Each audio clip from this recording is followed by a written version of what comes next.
everybody, welcome back to Life at Sunny Lee with Kathy Jarvis. And one of the things that I love about this time of year is that the blackberries and the blueberries are ripe and ready to harvest. So today we're going to make a blackberry blueberry pie. And the first thing you need to do if you're collecting your own berries is to give them a bath. I use one part vinegar, apple cider vinegar, to 3 parts water, and leave them soak for 10 minutes. And this will kill any bugs that are in there and make them float to the surface, so you know you have bug-free berries. So once those have soaked for 10 minutes, you want to dry them off well, rinse them off well, and pat them dry, and then you can continue with your making your pie. And while you're soaking those, go ahead and preheat your oven. And if you're using a store-bought crust, make sure you put that out so it can get to room temperature. It usually takes about 10 to 15 minutes to do that. And you can always speed it along with a microwave if you have to. So I will be back in 10 minutes.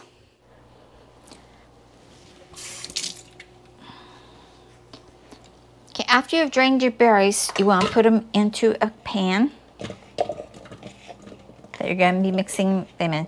And I use 4 to 5 cups of blackberries to 2 cups of blueberries for this pie. You add 3/4 of a cup of sugar, ½ teaspoon of cinnamon, and 1/3 of a cup of flour. And you mix these all together. Just gently fold them in. You don't want to smash your berries. You just want them to be coated with the flour and the sugar.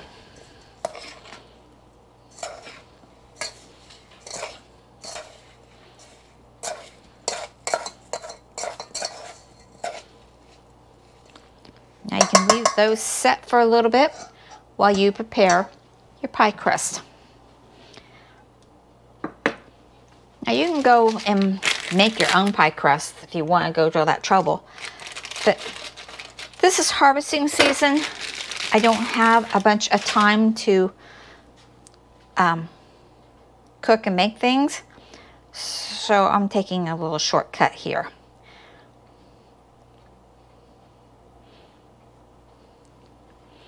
Just unroll your pie crust.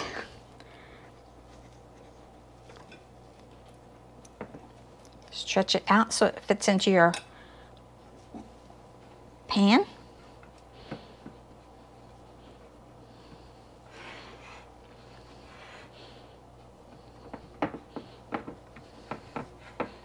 Make the edges neat.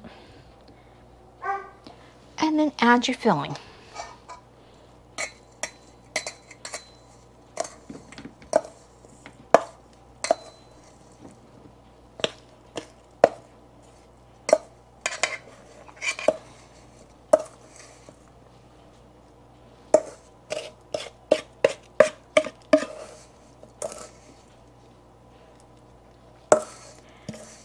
We like lots of filling.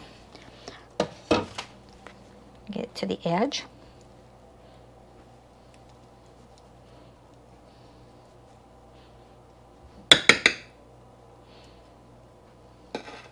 Okay, now you take your 1/4 of a cup of butter,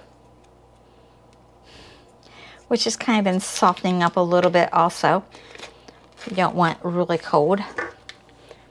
And you just slice pats and put it around.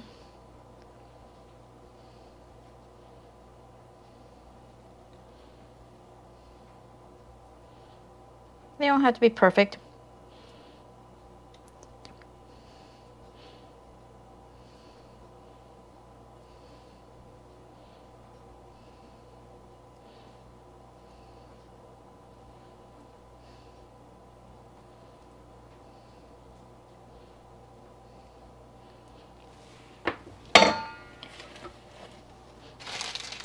Now take the top of your other crust, which is the top.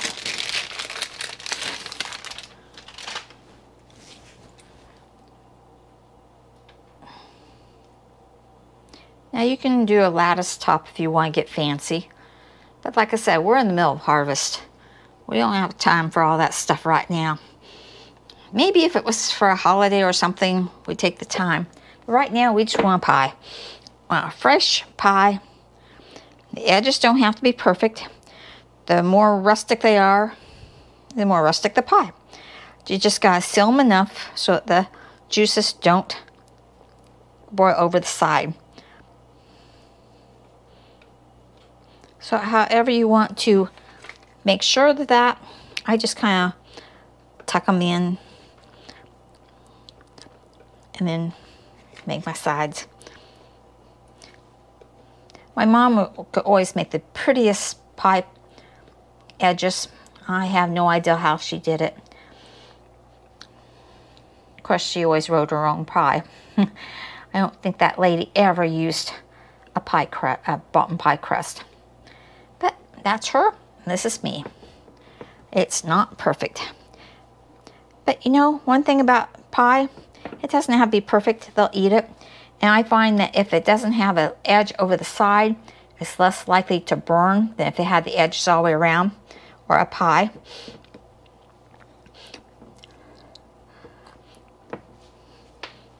Put a couple slits in it for the steam to escape.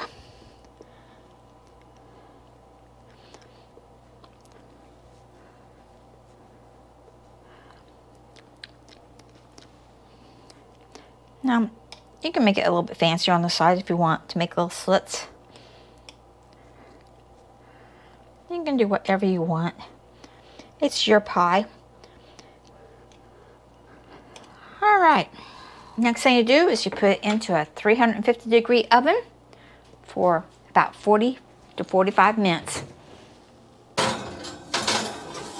Now, one trick I found out a long time ago is it's easier to clean a pie sheet, cookie sheet, or pizza pan than it is to clean the bottom of your oven.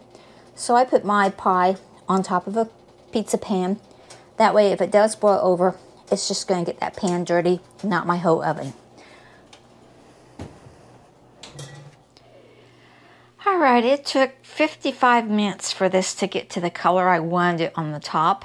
As you can see, it did boil over a little bit, so I'm glad I have the pan under it. So I don't have to clean my whole oven, I just have to clean the pan. So that works out wonderful. Now, we let this cool before we ever cut into it. But that's what's for dessert tonight. So, hopefully you enjoy the recipe. Hopefully you try it. It's one of our favorites and it's so easy to do. So I hope you have a good garden. Hope you have a good harvest. And remember, the garden does not wait on you. It's not like the grocery store. You can't just go out and get whatever you want when you want it. You have to get it when it's ready. So, get out there and start gardening. Okay, give it a thumbs up, hit the bell icon, hit the subscribe button, and share it with your friends, please. And thank you so much for watching. I'll see you in the next video. Bye, everybody.